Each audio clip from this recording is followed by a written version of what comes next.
Good morning po sa inyo lahat. Isang muling yugto na ating Daily Bible Blessings.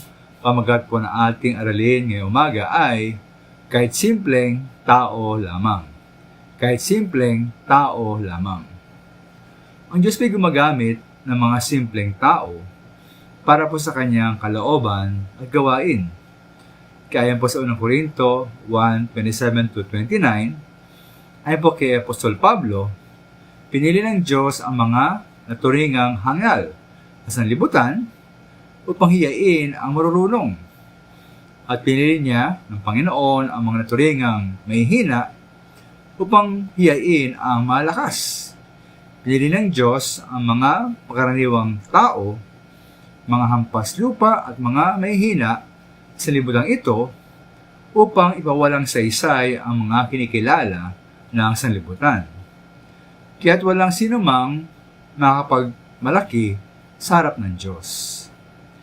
Mali po isa sa pinakamagandang larawan at halimbawa ng itong uring pagpili ay may kita po sa Lucas Kapitulo 1 ng Biblia.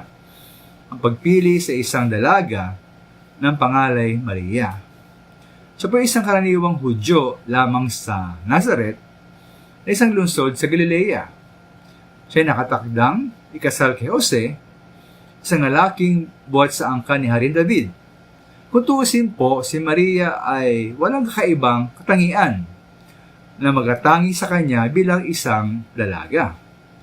Ngunit po sa kabila ng kanyang piging karaniwan, si Maria po ay pinili upang maglihi at manganak ng isang sanggol na lalaki na papangalan ng Jesus. Siya ay maging dakila at tawaging anak ng kataas-taasang Diyos.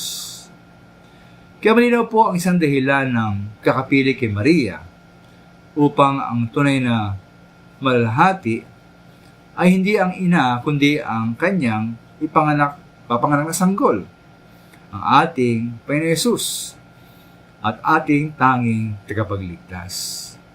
Sabi nga po ni John the Baptist sa John 3:30, kinakailangan siya, ating Panginoong Hesus, ang madakila at ako na may maging mababa. Kaya mahal, no? Alam po natin, maliit man o simple ating isali-sarili, tayo po ay gamitin ng Diyos para sa kanyang kalooban at dakilang gawain.